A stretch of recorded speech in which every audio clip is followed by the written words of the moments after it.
I wonder what's on the tube.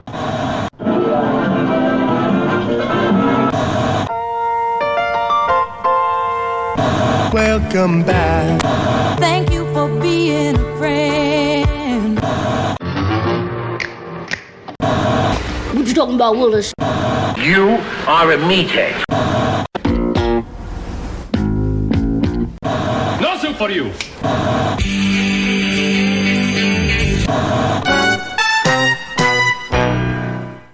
Don't touch that dial, adjust those bunny ears, because what time is it, Jay? It's time for Sitcom My Face, the most a-mah-zing podcast you're going to hear in the next 60 minutes, probably, to be honest. I'm Jay, as you said, and hey, buddy, I recommended this show this week. I'm very interested to see Yes, you how did, you feel about it. I know you like your happy endings, usually at an Asian massage parlor. But Yeah, like they finished with an egg roll. Yeah, that's it. Wow, I'm going to the wrong fucking massage parlor, because I would rather have a fucking egg roll at the end of a massage. Actually, Instead of showing them my egg roll, but no, I'm stealing that from an old. Ever watch what the hell's that thing? Robot Chicken. I've only seen a few episodes. I've seen the horror ones, like the Friday. Yes. The 13th. Yeah. They definitely have some great horror ones. Mm-hmm. It's like happy ending. You get egg roll. It's like, oh. Honestly, I only wanted to cover this show as a way of covering up my search history in case something ever happens to me. Oh, there we go.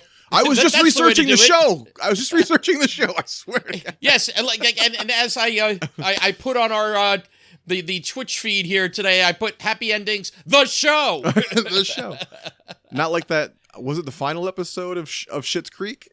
Oh, God. God. The happy ending, I think. Actually, speaking of that, we mentioned on that episode, how many shows have we covered that end with a wedding? Every season of this show ends with a wedding. Yeah. And it begins with a wedding. So, yeah, see, it's quite interesting that this one definitely goes for it with the wedding element. So this is And as Happy you said- Endings, the show that aired 2011 to 2013 on ABC for 58 episodes, was it? I believe you are correct. 57. 57 episodes. This feels like Friends was put in a blender with, like, what do you think, 30 Rock or something almost? I almost want to say Friends was put in a blender with 30 Rock, Scrubs, and wow. and I'm not sure exactly what else. But you know what? It's like it came out to an interesting mix. There is a very strong tie to Scrubs. You know who that is? No, I have no clue. Do you not? Oh, the lead actress there. No, who I know. plays Jane, of course. The first Yes. thing I ever knew her from was she joined the last season of Scrubs when they moved to ABC, I believe. That's correct. Yeah. Yes. She was actually funnier and shit on there. So she was one of the reasons I watched this show, her and Damon Wayans Jr., but we'll get into the cast here in a sec. But yeah, I introduced you to this show. I've seen it. I watched it back when it aired, and I, of course, have the Blu-ray set here of all 3 seasons. As you said, you hit the ground running with a wedding that, what happens at said wedding? You got a runaway bride. Runaway bride. I don't know if you'd agree with me or not, but honestly, of a lot of the shows we've watched, I think this might be one of the strongest pilots as far as introducing the characters. And yes, the pilot I thought was very good, and I thought the premise was very good because you got to consider, it's like, okay, it wasn't just a runaway bride, but this group of friends have been friends for years. And what happens when you have a situation like this where, oh, 2 of the people in the group are getting married. Oh, they're not. Okay, how does the group cope? How does, that was one of the taglines I saw on a lot of the posters, was, once you break up, who gets the friends? Yeah. And that's kind of the battle, only really for the first, maybe half of the first season. They do a lot of the Sam and Diane Cheers shit where it's like, will they, won't they get back together and all that nonsense. But definitely. And as we see also, spoiler alert, like Dave and Alex do get back together. Yeah. So you have 6. Just like Friends, you have 6 leads, 3 female, 3 male. Correct. How did you feel about these characters as we'll go through them and the actors who portrayed them? Well, who do you want to start with? Why don't we start actually with the two you mentioned? Jane and what was it? Brad, I think was Damon. Yeah. Damon Wayans Jr. And what is her name? Eliza Coupe, was it? Yeah, Eliza Coupe. Yeah. I really loved her on Scrubs. Like I Williams. said, she was one of the reasons I came over here. And actually, Damon Wayans Jr., I also, not only because of his family's legacy, I loved him from that show, or the movie I believe was already out, Let's Be Cops. Did you see that movie? Oh, God. I never saw that one, but I saw the trailer for. It's a great, dumb comedy. And, okay. I think the guy who starred with him, was he also on My Girl, was it? Was that the show he was from? Or New Girl. New think, Girl, right? yes. Yeah, New Girl. What the hell is it? Jake, yep, something like that. Something or other, yeah. Yep. I love that movie, so I was like, oh, okay. I liked them as a couple. Like, she's definitely type A personality. Yeah. And type A, and also, but at the same point, sometimes she, how do I want to say it? She doesn't get it at times. Like she's clueless in certain situations. I do appreciate she's playing a pretty polar opposite of her character from Scrubs on here. Mm-hmm. So it gives her a little bit of range. It's got the same energy, but in that show, she was such a fucking bitch, and you're like, you loved her for it. Right. This one, she's more eager to please. Yes, she's eager to please, especially because of, we'll introduce another one. Yeah, Alexandra, her younger sister, because like over some of the different episodes you'll see, there's always been a bit of a rivalry, and Alex kind of gets a lot of the attention, and let's just say I know Alicia Cuthbert from the movie that came out in my puberty prime, Girl Next Door. God damn! Oh, there we go. Oh, and she was also call me. Yeah, speaking of horror, but for like horror for starters, are you afraid of the dark? Yes, I used to love that show. I did not remember her on there because she actually looks very different than when she was young, to me at least. Mm-hmm. She was also on 24. She played Bauer's daughter on 24, which I didn't watch. Oh, shit. Okay. I think that's where she kind of took off. And the horror film that I knew her from, though, was House of Wax, the Paris Hilton remake. Oh, my God. The remake of the Vincent Price film. Actually, not bad for a horror remake of the early 2000s. Really? The stunt casting of Paris Hilton is what holds that movie back, I think. But you get to watch her, spoiler alert, die, so that's fun. Woo! Hey, one of my favorite films of all time is One Night in Paris. I mean, what? Yeah, that was up for a couple of Academy Awards, right? Oh, no, I'm sorry. Yeah. Was that AVN Awards? I forget. The Academy of Jerkins. And, like, if we are introducing Alex, then why don't we introduce Dave, the man she left at the altar, played by Zachary Knighton, I believe is the way it's pronounced. Yeah, I didn't know him from anything else, I don't think. Yeah, he's one of those guys that looks familiar. Like as far as his like other work, like he was in that show. It was short-lived. Flash Forward. Cool premise, but didn't he's go on anywhere. 96 episodes of Magnum P.I. Yeah, the remake. The reboot. He was also apparently in the remake of The Hitcher, which I do remember liking, but I don't remember him in it. Was he the main guy? That I don't remember. I didn't see the remake. I saw the original. I mean, the original is obviously the better film, but I don't. Yeah, I was going to say hating the remake of. He is the lead.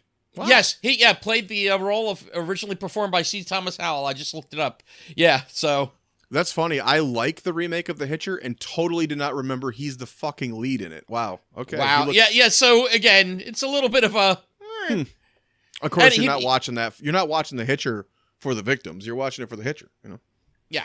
Just like you're watching The Hitcher 2 for Jake Busey. But yeah, he is. How would you describe Dave?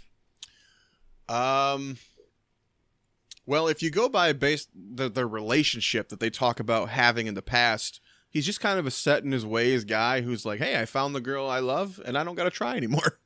Yeah, and it seems like a lot of that is like the ongoing thing. It's like, oh yeah, well, it's like, yeah, I found my girl, I don't have to try anymore. Oh, he knows his friends, so he doesn't have to, push. He's just comfortable in what he does. And well, he's one of those sons of bitches that just has women throwing themselves at him, so he doesn't have to try very hard. Yeah. If you notice, even when he's just out at a bar, every episode is just like some gorgeous fucking woman throwing herself at him. Yeah. Well, hell, look at the first episode again. Yeah, the pilot episode. 18-year-old fucking like beauty queen. Like, Jesus. Okay. Yeah. He finds out he's dating a high schooler. Yeah. She's like, I'm 18. And then the last two. Let's go to Penny first. Mm-hmm. Played by Casey Wilson. Did you know her from anything?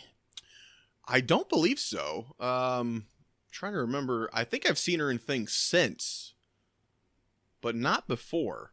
It looks like she does a lot of voice work. Yeah, she does a lot of voice work. She also was part of Upright Citizens Brigade, so that so definitely has the improv chops. On an episode of Curb Your Enthusiasm.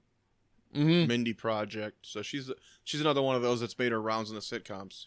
Yeah. The League. Yeah, a lot of stuff. Yeah. Like Monday, The Shrink Next Door, The Hot Wives, Marry Me. It's like, okay. But she was also in a couple of bigger films too. Gone Girl and Julie and Julia. Of which, unfortunately, I have not seen either. She apparently started dating the creator of this show during the run. I don't know if they stuck it out, but... That I'm not sure. See, it doesn't look like they're... Oh, no, actually, you know what? They are still married. David Caspe? How do you say that? Caspe? Yeah, Casp or Caspe. I don't know. Caspe. P-E. I looked at his resume. I thought he would have done more from this, but it doesn't seem like he's done too many shows that lasted more than a season. He did like Kenan. Yep. With Kenan Thompson. He wrote That's My Boy, the Adam Sandler film. Yeah, it's like when I saw that, I'm like, oh, okay. Honestly, of the later Sandler movies, I think that was one of the funnier ones, though, to be honest.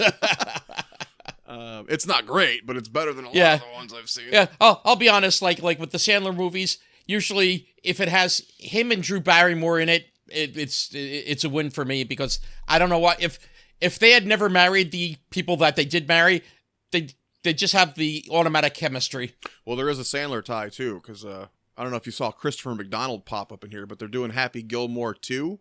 And I kind of hope he shows up again, because what was it, Shooter McGavin was his name in there? I think so. Whose dad was he? He was the two girls, right? Jane and Alex's dad, I think. Oh, right. Yeah. Yeah, and their because mother was the chick from Airplane. Yes, Julie Haggerty. I saw that. Julie Haggerty, yes. Yeah, actually, all of their parents were pretty famous fuckers. Yeah, there were some interesting cameos in this show. Speaking of, you mentioned Damon Wayans Jr. and his lineage there. Well, David Alan Grier was in the show. He was the owner of what was it? Chubb and you're talking about that strip club I go to. No. It was Chubb and Rub. That's where I get my happy endings. Hey now, no. The kids gym thing. Chuckles and Hugs. That's what it is. Oh, I did see one. I saw the episode where he got the job, but I didn't watch any after that. Yes. So it must have been one soon after that. Where he went out and got a job as CFO, Chief Fun Officer. Well, did you see who played Damon Wayans Jr.'s dad? No, I didn't. Wait, did I see the episodes? Spoiler. No. It's Damon Wayans. Oh, Damon shit. There we go. The second he mentioned his dad, I was like, oh, please be. I've seen this show. I've seen the whole thing before, but it's been since it came out. So that's 10 years plus. So, yeah, Damon Wayans, of course, plays his dad. Did you see who played Penny's mother? Did I see Penny's mom? Megan Mullally of Will Oh and no, Grace. I didn't get. Okay, I didn't see her. Dave's dad, also sitcom royalty, Michael McKean. Oh damn! And actually, they get together. So Megan Mullally and Michael McKean get together. So technically, I think toward the end, you're supposed to think that Penny and Dave are maybe going to be step siblings at some point. Fred Savage and James Lejeune showed up as guest stars, which I love them, but they weren't parents. No, yeah. Who else did I see? Oh, crap. Actually, Julie Haggerty. You know what I knew her best from was not even Airplane, but fucking Really? Malcolm in the Middle. She was like the nanny of the last son. Oh God, I forgot. And she was only in, I think, like 5 episodes or something. But she yeah, was so that's fucking why funny. it's like, oh yeah. She was like the hippie nanny who showed up when they had their last kid. Mm-hmm. And it's just weird hearing her talk because I'm used to that overly soft, light voice, for like as like from the Airplane movies. But yeah, a lot of great guest stars on this show. Yeah, like Rob Caudry was the Cars are on the one episode. Actually, the guy that we talked about on Go On, who did he play on there? Danny? Danny was in 19 episodes of Go On. I think we actually mentioned him as one of our favorite characters. But he, Seth Morris, that's his name. He played Scott on here. Yes. Like the kickball tournament one. And he was also one of the funnier, like, recurring characters on this show. Yes. I also liked the one that got engaged with Penny, but then they broke it off. Nick Zano. Nick, okay, yeah. He looked familiar, but I didn't know him exactly. You see me like watching a lot of these superhero stuff. He was on the TV show Legends of Tomorrow, which was a DC show. What's that? It's a DC show. Yes, it was a DC show, and it's one of those shows that did not take themselves too seriously. So it was actually a fun show to watch. It's like them knowing it's like, oh, okay, yeah, this is a comic book show. Okay, let's have fun. Did we skip anyone on the main cast earlier? Yes, we did. Who do we got? Adam Pally. As Max. Now, I want to know, was that your favorite character? I like Max. Okay. No, I just... some of his qualities just like, yeah, this was probably Jay's favorite. Honestly, I don't know if I have a favorite. I think this show works so well as an ensemble, to be honest, even more than like some of the shows we've watched in the past. I don't think there's a standout. Like when we watched Living Single, I love the show. Oh, but yeah. It's like the one character stood out so much that I was like, oh, he's, far better than everyone else at some points. But on this show, I feel like everyone kind of blends together pretty well, and they work with each other very well. Right. I want to say like, for my favorites, I want to say it was more. I liked again. I really liked Brad, and like because it's just like he seemed to bring a little more of the fun attitude that, Actually, that's the parent I forgot to mention. Did you see who played Max's dad? We've talked about him before. He was our favorite part of a certain show. Oh, shit. Wait, hold on. I don't know how many he was in, but he was one of our favorite people on this one show that we didn't like that much. Oh, God. I'm trying to remember now. Well, I'll help you. It was Dharma's dad. And yes, I think he still I just play dads. He still had the bald top with the ponytail on the side. Mm-hmm. Yeah. Oh my God. Because his character's Jewish, right? Max, yeah. Yeah. Yeah, there's a great episode where he's doing like an MC for a bar mitzvah. Mm-hmm. Yeah, he was the Jewish and gay. Actually, I think they were nominated for a lot of GLAAD awards for the show because not only him, but there's another character who shows up. I forget his name, but he's in like 9 episodes or something. He's also he's the more effeminate gay character. Max is the very Max, you almost don't know is gay, except for the fact that he talks about fucking dudes. Was that the guy like Derek? Something like that, yeah. Yeah. Oh, yeah, because he gets married at one point. Maybe is that the finale? One of them gets married. No, that's the sister. Yeah, the second season, I think, yeah. Yeah, literally every season ends with a wedding. And I think there's one season where there's even a wedding in the middle, and you're like, Jesus Christ, okay. But to be fair, even more so than like, which we love Modern Family, but the weddings in Modern Family felt pretty generic from what I recall. Yeah, it wasn't like, like this is the greatest. They went all out. It's just like, this is another episode of Modern Family. Like, right. The weddings in there felt like a necessary step for the characters. You know what I mean? Like, yeah. Oh, we have to the evolution. Right. This one, I at least feel like there's only 3 seasons. You have, I think, like 6 wedding episodes, something like that. Let's see. The first, 2, the last of the first. There's one in the middle of one of the seasons, and then the 2 end. So you have at least 5 wedding episodes. At least 5. At least 5. But I feel like every one of them has something funny, like really worth it in there. Like which one had the Skype table, which was one of the funniest fucking things I've seen in a wedding episode. Did you watch that one? No, I didn't see that. Penny goes to I think it might have been Derek's wedding. Okay. He puts her at the fucking Skype table with all the people who couldn't make it. So they're literally on computer screens and her. and her. And she's supposed to be like the one controlling, like making the conversation flow or whatever. What's the guy from Green from 90210? Austin Green? I want to think say so. David I know it's not Austin Seth, Green? but David Austin Green or something like that. He's from 90210. He was also married to Megan Fox at some point. Oh, okay. Good for him. Yeah, I think they got 2 kids or something. I think they were married for quite a while.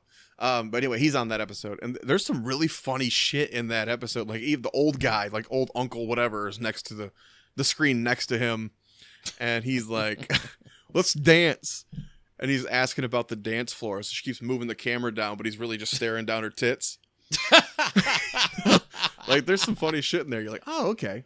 Which they kind of do again when Christopher McDonald shows up with the mother's there. Julie Haggerty's there at one of the other weddings, I think. And but he's on a tablet. And they're doing some of the similar jokes where she's trying to do karaoke and putting the mic up to the tablet, and he's like, "No, get me out of here. No, I'm not doing that." You know. I'm glad you mentioned when we said putting shit in a blender, when you threw Scrubs in there, that does cover the absurdist part of the show. Yes. Because there's a lot of like the cutaways and the flashbacks. Yes. But it gets very bizarre. I want to say it gets more as like, I think later season 2 and season 3, you get a lot more of that too. And they're self-referential. Like I think it was the final episode where they talk about, I didn't even know you had another sister. She's never in any of your flashbacks. And the one girl goes, flashbacks? Like it's referencing the show. The fact that we've had a third sister of these 2 girls for the entire 3 seasons, and no one ever fucking mentioned it until the final episode. Oh yeah, she's getting married. Till the one character goes, that's weird. She's never in any of your flashbacks, and you instantly forgive them. Where if they hadn't said that, you might go, what the fuck? You know? I kind of like that. But even to the point where this is a very datey show. As we've talked about in a lot of these Living Single and Friends, it's all about dating. A lot of the episodes, they do some weird shit for dating episodes, including like very sitcom-y episodes, like the one where Penny apparently did like a year in Italy, but she was always drunk, so she only knows Italian when she's drunk. So her and Alex are trying to date these 2 Italian guys who only speak Italian, and she has to constantly be shit-faced to know Italian. And you're like, that's the most sitcom-y shit I've ever heard. Oh, yeah. The thing I have noticed about a lot of the shows we've covered, I think it applies to you as well. Let me know if I'm wrong, but I feel like a lot of the shows that I like the most are the ones that have crazy comedy and a sprinkling of heart. I think this show does have a good amount of heart, but they're not shoving it down your throat. Oh, definitely not shoving it down your throat as other shows have done. But there are really sweet moments that are also kind of funny. Like I'm thinking about the one where Alex keeps having Dave over to the house to like catch the mouse. Yes. Yeah. And they both keep letting the mouse out of the trap because they want to spend time together. Exactly. And it leads to a lot of comedy. Mm-hmm. But it's also like a really sweet, small moment for the, so like that kind of stuff. Like Night Court, we always talk about, had the perfect amount of heart. I think Speechless had the perfect amount of heart. Oh, definitely. Modern Family always had the perfect amount of heart. Mm-hmm. So I think this is up there with those, and where it's like, it's usually somewhere in the last couple minutes, It's 8 Simple Rules. Well, no. Yeah. Unfortunately, didn't have enough heart. They took the heart and threw it in the blender. With a pile something of dog about shit. Beautiful Oblivion or something. Rendezvous, and we're through with that show. Yeah, through with that show for sure. But but I definitely agree. Definitely, right amount of heart. The absurdity of like a sitcom type of thing, and also like as you said, like different callbacks. And also references to other things. Like, did you see the one with the pranking one? They pull a prank on Max, make him think he won the lottery. Yep. And it's like, oh, no, you didn't win. And it's like, so he vows his revenge on all of them. Well, and it's funny because he doesn't even know he didn't win yet. He's still in the moment. And he's like, I'm not sharing this with any of you. Fuck you. Fuck you. Fuck you. Yeah, it's really, it's fucking, because they're bleeping out the thing. Yeah. So you're like, wow, Max is a dick. Exactly. Because he still thinks it's real. I was waiting for the other shoe to drop where it's like, oh, he knows it's a prank. But no, he was like, fuck you. Fuck you. Yeah, tore off his shirt. Yeah. No, that was a very funny episode. And I love it ends with the unusual suspects. The usual suspects. Or That's usual what I was going to say. Yeah. Like, but with Alex, that she was the original prankster. Now, that she what was it? Guns for Subs, I think it was, for Dave's food truck. Mm-hmm. It's like, oh yeah. It's like, yeah, she's been walking around with a limp from. Like she's been the victim of some of Max's pranks. It's like, and then all of a sudden, her foot straightens. She had cut off her hair, takes it off. She's had a wig. Well, and that's a moment you wouldn't see on a lot of sitcoms, is the car explosion. Like, yeah, I was shocked on that one. Well, it's funny when you watch this, when you have a little knowledge of how things are filmed, it's so this whole show exterior is so clearly a film studio backlot. Mm-hmm. It looks so phony, but they hide it well enough for the casual viewer. Yeah, because like I always thought, it's like, wow, this is supposed to be Chicago. Mm-hmm. I thought there were more people in Chicago. Yeah. Well, that scene when Dave is trying to prank Max, he's like, I rigged a bunch of hot plates and some popcorn kernels so that when he starts his limousine, the popcorn will fill the car, and Max comes out, gets in the car, and the car just fucking explodes. Mm-hmm. But Max faked it. So Max comes out and he's like, I got you. And they're like, you blew up your own fucking car for a fucking prank? It's like, oh yeah, I'm going to collect on the insurance. Oh shit, I don't have insurance. Well, I didn't say shit, but it's like, oh wait, I don't have insurance. But again, that's one thing I like about the show, is a lot of shows wouldn't feel comfortable making their character look like such a fucking nut job like that, Yeah. No. That was really pushing it. It's like, holy crap. Did they just off him? As a joke? Yeah. But yeah, that was a funny episode. But yeah, that was very cool. And I love, though, Alex's, like, even though it was, the usual suspects, she was the mastermind. It's like, I'm not as dumb as I am. Yeah. She keeps saying that. I'm not as dumb as I am. And you're like, well, there's a lot of moments with her. You're like, oh, good thing you're pretty, sweetie. That's one of those kind of, yeah. Well, she does a good job of walking the line of like the hot romantic lead and the dumb. She kind of has like a dual role in a show like this. Yeah, and basically starts the ball rolling by being the runaway bride too. And okay, well, let's see how the friends survive this. Well, and as a guy who's terrible at dating, these people make the worst dating decisions I've ever seen on this fucking show. Even like God. when you mentioned Pete, Yeah, that episode with the game night when Penny just breaks up with Pete for no fucking reason. You're like, what? yeah, Like and actually at the beginning, it's like, oh, she really liked him, and it's like, but she already made like she always makes a list of faults about anyone she's dating, and he found it, so like he was ready to break up then and there. It's like the whole episode. It's like, oh, the whole episode builds up to like how well they work together, especially the game night. They like win the game night, and they're perfectly melded. And then she just has like, I can't do it. I can't get married. Like, what? It's like, wow, this came out of nowhere. Okay, yeah, but it's like, do you give the show props for something like that, or do you go, what the fuck is wrong with you?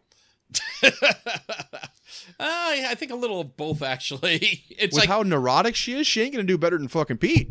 no. It's like, what the fuck? And I love though the one episode, like as I mentioned, the kickball one where Dave he's got the yips, like he can't like kick the ball because years ago they were on a kickball thing and he kicked it and hit Penny right in the head. and they all say, well, she does have a big head, and she's like, yeah, I do. Well, and Pete says that when he proposes to her. You remember that? Yes. In front of the burning limousine, he goes, yes, you got such a big heart and a bigger head. And she's like, fuck. I do like a lot of the stuff they do for the backstory of them. Like you do learn like relationship things between them, like that. Max took Penny's virginity before he knew he was gay or whatever. Although when I think they cut to the college dorm or something, and he's looking at the poster of like, was it Tyson or Holyfield? Somebody on the wall, like a boxer on the wall. Oh God! While he's making love to Penny. But when you meet, they had a couple flashbacks between the two of them. The scene where you meet Max's parents, I think Jane and Alex are pretending to be like with him because I don't think his parents knew he was gay yet or something. Right. And they realize how crazy they are instantly. And he's like, what happened? His dad's like, what happened to Penny? We liked her. And then she comes in and she had a whole side story. And she says something like, yeah, Hitler? Turns out I'm too Nazi for him even. Because they were calling some other character Hitler. And they're like, God. Yeah. But yeah, no, it was definitely a good show. And like you said, definitely the blending of a few different things that we've watched either for here or just normally.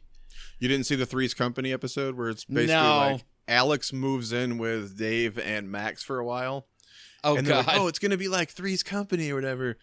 And the landlord is like all about like, what's going on here? And it's actually I forget his name, but he's married to Melissa McCarthy. You see him in a lot of her stuff. That guy. Oh, what the hell is his name? Yeah, I don't remember his name, but he's always funny when I see him. It's actually the woman who's in that episode, who's in a bunch of them. Actually, I think maybe 4 or 5 of them is the chick who's the waitress from Always Sunny in Philadelphia. Mm-hmm.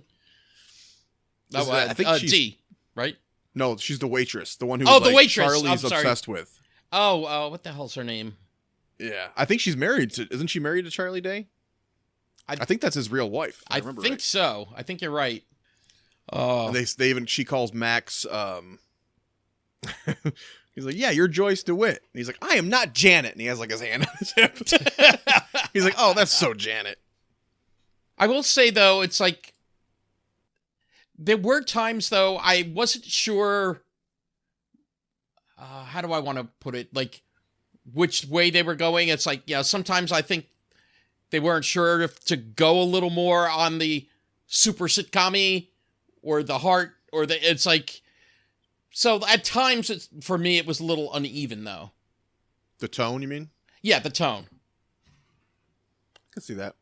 Well, I mentioned 30 Rock because I feel like they're going for the rapid fire joke, which is funny because even one of was it the landlord guy? One of the side characters mentioned something like, "Stop talking so damn fast. You're rip firing jokes out. I can't understand you." Like he calls out the format even. Mm-hmm. So I love when they do that. But he's just like joke. Like, slow down. Let me understand what you're saying. You said you watched this in its first run. Like, how many times have you watched this show? I watched it when it was first on, through all the way, and then I think I had the first season on DVD at some point, and I don't know if they ever put out the other seasons on DVD. And then a couple years back, they put out that Blu-ray set. Right. So I sold the first season DVD and I bought the Blu-ray set. And I don't know if I watched it when I bought this a few years back, but okay. So the first season you may have watched like a couple of times, maybe once or twice. Yeah, right. Probably twice. But gotcha. Yeah. It is on Hulu now. Mm-hmm. Since it's an ABC show, of course. Yeah, I will say my experience watching it on Hulu was a little weird because like I was watching it like I have the Roku, and I'm watching it and I'm only seeing season 1. I'm like, what the hell? So I'm going online, I'm going on my phone, and go to Just Watch, and it says no, all 3 seasons are on Hulu. I'm like, what the hell? So I bring up the Hulu app on my phone. Well, there's season 2 and 3. I'm like, huh? So when I started watching season 2, I started it on my phone, and then I stopped. Then I went to my Roku. Watching on Hulu app.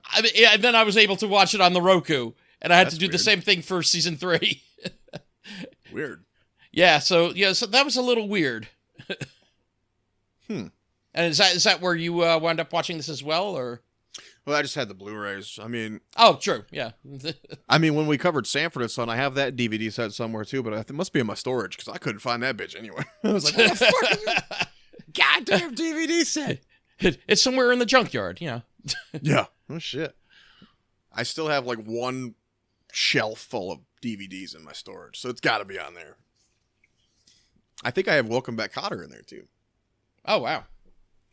Or at least a best of DVD of Welcome Back, Kotter. Oh, okay. I gotcha. Is there anything else you want to say about happy endings? I would just say 2 of the other episodes I really liked were the Smoking Hot Roomies episode where Alex gets the roommate and she puts the hidden cameras in the house. She has like a sexy cam girl website and she's like, oh, that's why she wanted to have a cream cheese fight last night. And all the people discover it, but there's a great moment where like Jane's the one who tells her and she's like, how did you find this site? And it cuts to her like that, and she cuts to her and Brad showing her, how did you find this site? That was a pretty funny episode. There's also the one with the guy living in their ceiling within Max and Dave's ceiling. Did you see that one? No, I didn't see that one, but that's interesting because there's a couple of episodes that reference somebody in the ceiling. Yeah, that's strange. there's a great one where I think they keep accusing each other of eating each other's food because they're roommates. Mm-hmm. And he's like, well, if you didn't eat it and I didn't eat it, so he takes this fucking. There's a great scene with Jane has a teddy bear like baby cam. Oh, right. And Brad knows about it, but he doesn't tell her he knows about it. And Max is like, you know about the teddy cam? And he's like, yeah. He goes, I use it to my advantage. So he's sitting home alone, like watching their wedding video so that she can see him just being the best husband ever. Mm-hmm. And of course he comes down, oh, a couple of the guys want to go to the strip club. Oh, yeah, go ahead, sweetie. Because she just watched him being the best. You know. But they put the Teddy cam in their apartment, in Max and Dave's apartment, and they just see this guy drop out of the fucking rafters, take their food, and then go back into the ceiling. And he goes, "Is there a guy living in our ceiling?" Yeah, I think there's a guy living in our ceiling. And there's a whole episode. He starts dating Alex, the guy in the fucking ceiling. Yeah, I gotta say also, yeah, like I like their apartment there. It's like with the rule of taking a shower. It's like, okay, yeah, you turn it on. Okay, it's like 10 seconds. 1, 2, 3. Okay, and then turn. and then it's like, oh, okay, yeah. Then you get it back now. Okay. I love they basically have a built-in cage. They can lock each other in the fucking elevator shaft whenever they want. Yeah.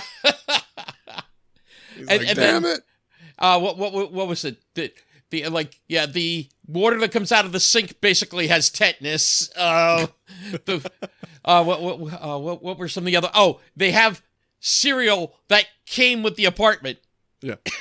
Well, when Brad helps Dave move in the first time, he goes, have fun with your apartment with bird shit everywhere. And he's like, that means there's a bird in here, alive. Yes. Yeah. He's like, okay, bye. Just so you know, there's a bird in here, alive. Yeah, and again, that brings up also one of the reasons that Dave also wanted to, when he was visiting Alex, like to get rid of the mouse. It's like, oh, I can take a shower in peace. I can. It's like, oh, like actual amenities. I do, like you mentioned the references. I do love the stupid, like, pop culture references. Not only TV shows. There was also, like, a Martin reference. Where he's like, damn it, Gina, or some shit like that. But what was the line when they get back together? Oh, God, Alex is talking with Dave in front of the group. She's like, we're just going to go with it. Like, in the movie, just go with it. Oh. And she goes through a bunch of them that are like that, but then she gets... we're just going to be friends with benefits, like in No Strings Attached. Like the other. And he just looks at her like, what? Now here's the question. Where does this fall on your list? Let's see here. Let's see. What is this? 50? This is our 50th show, bro. Yep. Holy shit. All right. Happy endings. I popped happy endings. Hey, now. This happy ending falls at number 27 for me, right between the Oblongs and the Norm Show. Ah. You see, I'm looking more... I'm going to say 36. So it's between Steve Harvey and What's Happening. Yeah, this wasn't one I was sure you would like or not. It wasn't like Speechless, where I'm like, I know he's going to love this. Or Raising Hope, Speechless I did love. Yeah, like I said, it was definitely, throwing a few different things in a blender, and at times it worked well, and then at other times it's like, yeah, tonally, it wasn't sure which way to go. I will, and when you said, like, which character do you like or whatever, I think, like I said, I think it's a great ensemble. Mm-hmm. I don't know that any of them, like I said, stand out, because they do kind of, as a writer, one of the things you try not to do is make all your characters sound the same. This show, I think, does have a lot of characters that sound the same, but I like that character, so for me, they work as a group well. But I can see where you would watch this and go, it's the same, it's 6 of the same people. Right, and it does explain why they're friends, at least, I guess. Yes. Yeah. But also, this is why, when I first started watching, yes, the pilot was good, but then like a couple of the other episodes early on, I'm like, all right, yeah. When it hit season 2, it started, I think, getting a little better momentum. And then I think I watched more episodes of season 3, which I think they went actually a little more the sitcom-y route. A lot of their holiday episodes were pretty strong. Did you watch the Christmas or the Halloween ones? The Christmas one, because Christmas is also Jane's birthday. Yeah. Well, and the one where Max is playing Santa was very funny with the mugger. There's the Halloween party, I think, where Max is in the Mandanas. They're all different versions of Madonna, and they're doing the performance. Mm-hmm. And the one guy he's gay, and he thinks that Alex is a man. She's dressed like Marilyn Monroe. Yes. I said. But and- she's sick, so she had a deep voice. Yeah, like kind of deep and breathy. Also, in that same episode, Dave goes as Austin Powers, but he forgets his teeth, so everyone thinks he's Elton John. Which is pretty funny. Oh, what a great pairing. Like Marilyn Monroe and Elton John. Candle in the Wind. Candle in the Wind. Yeah. What a great couples episode or couples costume. He's like, what? I am drinking a powwow again. Oh, sweet. Yeah. Any word on when that is going to be hitting the Garden State? It's getting close. I think it's already available in he mentioned some brewery in Detroit, I think. Oh, okay. It's coming soon. Keep your eyes out, kids, for powwow. Sweet. God damn, it's good. You can email us at sitcommyface@gmail.com. You can find us on YouTube, youtube.com/sitcommyface. You can tweet or Instagram me at BidwellFog or him at Netnick191. You can find our podcast, Sitcom My Face, a situation comedy podcast, wherever you get your favorite podcasts. And don't forget Deer Camp 86 on DVD, Blu-ray, and digital right now. Woohoo! Got mine. That's right. He's a good boy. Yes, I can't wait to show this to some of my friends. I think we're gonna have like a Halloween or a round Halloween viewing. Well, this is a perfect November, fall movie too. Yep. So whenever that hunting season starts, if you're not a hunter, sit back, relax, watch some hunters get their comeuppance. Hey, don't you talk about Buck that way. But until then, my friend, what would you like these kind folks to do?